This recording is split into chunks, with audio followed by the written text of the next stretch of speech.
കമലഹാസനെ കൂടെ ചെല്ലല്ലേ? താല്പര്യമില്ലല്ലോ. അയ്യോ, നമ്മളായിരുന്നു കമലഹാസൻ.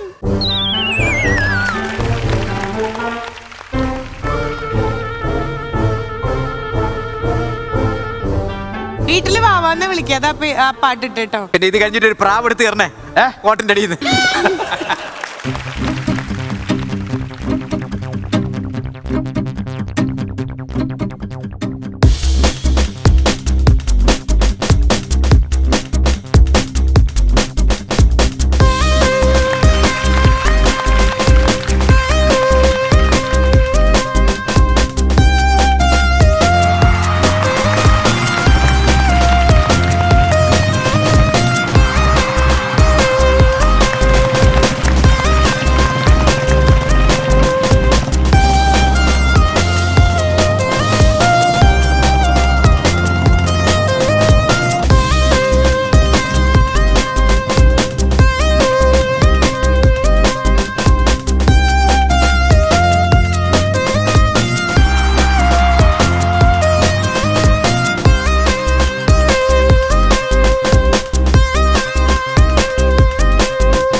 പ്രതാപോത്തൻ അടിപൊളിയാക്കിയിട്ടുണ്ട്. നിങ്ങൾക്ക് പാട്ട് മാറിയതാണോ? പ്രതാപോത്തനല്ല, ഡിസ്കോ രവീന്ദ്രൻ.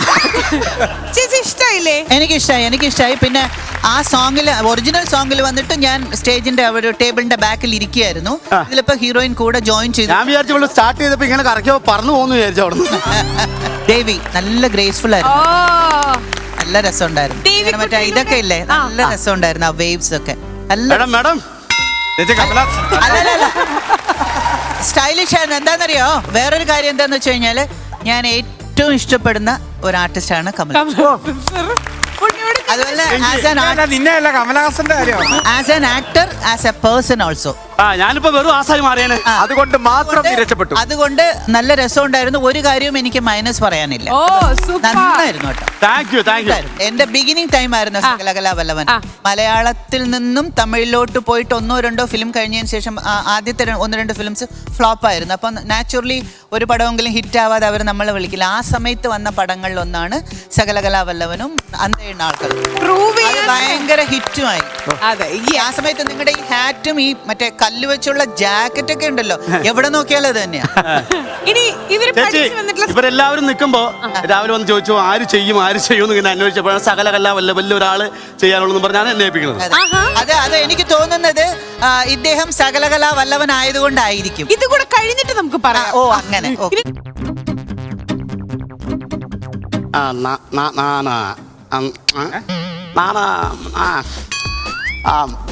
ഞാനേലടാ വെള്ളി നക്ഷത്രം.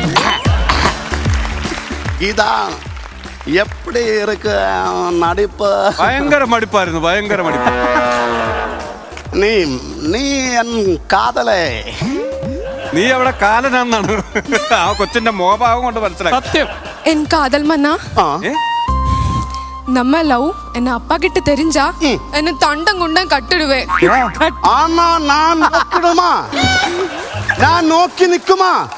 இந்த உலக நாயகன் இங்க நிக்கும் போது நான் நோக்கி நிக்குமா? உங்களை அത്ര பெரிய லவ் இருக்கா? லவ் இருக்கு. உன்னை ரொம்ப பிடிச்சிருக்க. பிடிச்சா நீ தள்ளும் மேடிக்கும்.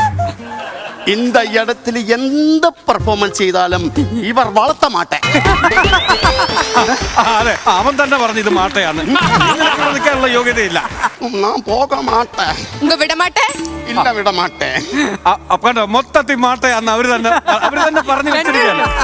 ഈ പെർഫോമൻസ് തുടങ്ങിയപ്പോ മുതൽ ഈ ഒരു കൈ നെഞ്ചിലായിരുന്നല്ലോ വെച്ചിരുന്നെ. അതെ തുടങ്ങിയപ്പോഴേ എന്തിനാ വിക്കൽ വന്നത്? വിക്കലല്ല അത് അമൽ സാറിന്റെ ഒരു സ്റ്റൈൽ പിടിച്ചേ. സ്റ്റൈൽ വിക്കലല്ല അയ്യോ.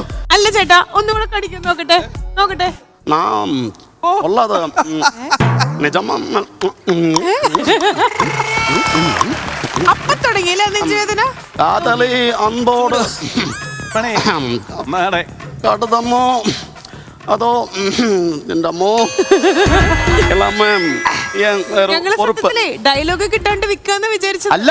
ആ കമൽഹാസൻ സാറേതാണോ? ഒരു സെക്കൻഡ് എടാ ഇത് ടെലികാസ്റ്റ് ചെയ്യുന്ന സമയത്ത് നീ ഇത് എങ്ങനെ വീട്ടിൽ പോടാ? നിന്റെ നാട്ടിൽ ചെന്ന് എങ്ങനെ നീ ഇറങ്ങും? നീ നിന്റെ മക്കൾ പഠിക്കുന്ന സ്കൂളിൽ നീ എങ്ങനെ പോകും? എനിക്ക് അതൊന്നും അറിയണം. അതൊക്കെ ഓക്കെ. സ്വന്തമായിട്ട് ഈ കോട്ടിട്ട് മേക്കപ്പ് റൂമിൽ നിന്ന് ഇറങ്ങുമ്പോ ഒന്ന് കണ്ണാടി നോക്കായിരുന്നില്ലേ? ഞാൻ കണ്ണാടി നോക്കിയപ്പോ തന്നെ എനിക്ക് മനസ്സിലായി സംഭവം കയ്യിലേക്ക് കേറി. മുതുകാട് മൗനം വിദ്വാനുഭൂഷണം അതാ നല്ലതല്ലേ? പക്ഷെ എങ്കിലും എന്റെ ഫേവറേറ്റ് ഹീറോ ഇവിടെ കാണിച്ചതിന് താങ്ക് യു. അങ്ങനെയല്ലല്ലോ ചേച്ചി. ഫേവറേറ്റ് ഹീറോ ആയതുകൊണ്ട് ഞാൻ ക്ഷമിച്ചിരിക്കുന്നു. അങ്ങനെയാണോ?